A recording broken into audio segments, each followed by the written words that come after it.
lips. This is our best date ever.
So you really do have the ability to move between rooms in Arcane.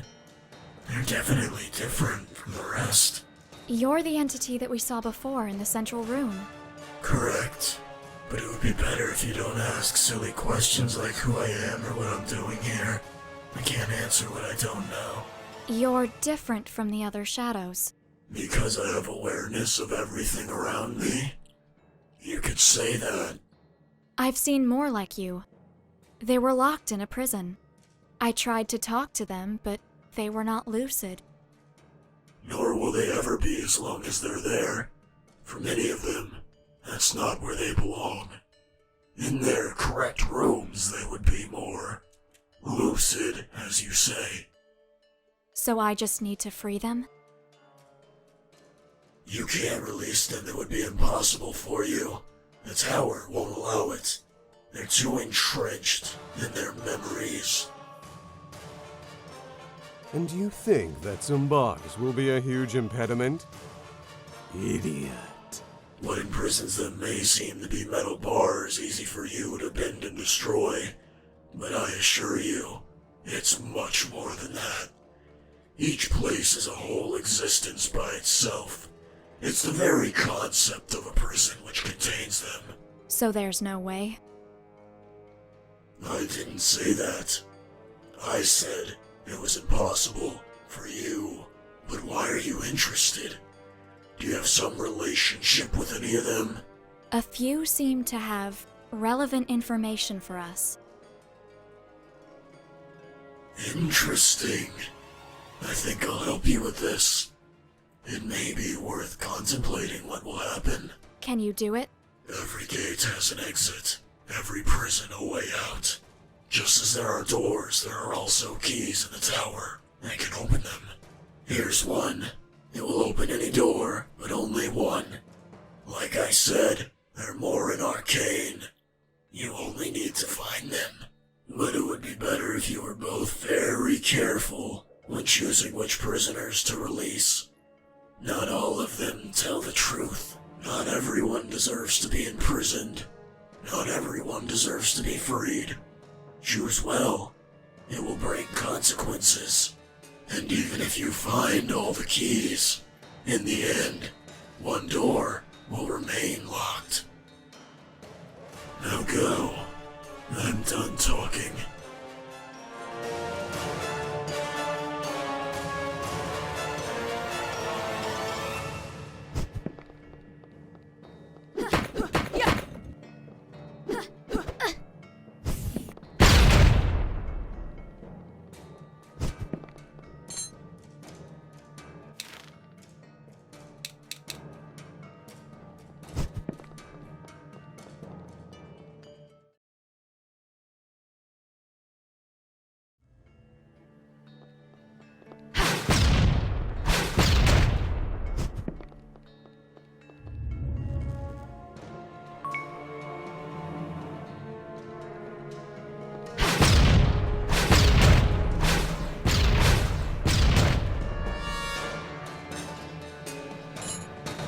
Nascal suddenly awoke. For months, he had been unable to sleep well, and that night had been particularly bad, something which he blamed on the emotion of being so close to finishing his work. Washing his face, he noticed how terrible he looked in the mirror, and thought that very soon he would have to be ready to return to society. Nascal was unsure of how much time had passed since he had visited the Council of Brax. After that night, he invested his vast fortune in creating a secluded mansion away from the civilized world. A huge and well-equipped workshop in which he could devote body and soul to his work, free from distractions. It had been years, or maybe even decades, since the last time he had contact with another human being. But loneliness meant little to him. All that mattered was that he was close to reaching his goal. Over the years, just improving his creative talent wasn't enough for Nascal. His goal was much higher. He devoted day after day to research the same process Gaudemus developed to make his works, becoming an unrivaled expert in lost science and supernatural rituals. With such unusual tools, he managed to create countless animated puppets, which were able to move by themselves, the very ones that now protected his mansion and took care of its maintenance. But they were all just prototypes for his definitive work, the ultimate puppet, an artificial being so perfect it would not be aware that it was not alive. Nazcal solemnly went down to the heart of his workshop, where his most valued masterpiece waited for him. On the table was a body. Any observer would think without a doubt that it was a true human being. It had the same appearance as its creator, as identical as 2 drops of water. The master puppeteer smiled. In his next encounter with Gaudamus, it would be his marionette that greeted him, an ironic joke that only he would be able to understand. After reviewing the status of the project for hours, Nazcal determined that it was only a matter of days until it was finished. Only a few pieces were missing, which should be stored in his secondary workshop. With unusual anxiety, he walked to the north wing in search of them. It had been a long time since he had visited that area of the mansion, and he was not even really sure of why he stopped going there. Upon entering the room, the master puppeteer was struck by the terrible state of the place. He didn't remember having forsaken it for so long. Without giving it too much thought, Nazcal walked to where the pieces were stored, but he saw something in his way which puzzled him. There, sitting in the workshop, was a corpse, holding the parts Nazcal had come for. His flesh, rotted and dried, was in pretty bad shape, suggesting that it had been in that place for a long time. Surprised, Nazcal approached to examine the body, but before he could do so, the puppet master became completely paralyzed with terror. Because, despite being worn and wasted, there was no doubt. The corpse had exactly the same face as him.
was a human being? What exactly was he? Nascal didn't know for how long, years perhaps. He had asked the same questions without finding an answer. Was the dead body in the workshop the real Nascal? But if it was, why did it hold the parts needed to complete the project? The puppet master had his body analyzed several times over the years, trying to find something that could help him determine if he was a man or a marionette. In his research, Nascal severed some of his limbs, replacing them with metal implants, an irony that even he could see. Desperate, he began to consider using other humans as guinea pigs for research. However, after all of his sacrifices, he was still not even one step closer to finding the truth. But what if none of that mattered? People, puppets. What if there had never been any difference from the start?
Everything is confusing.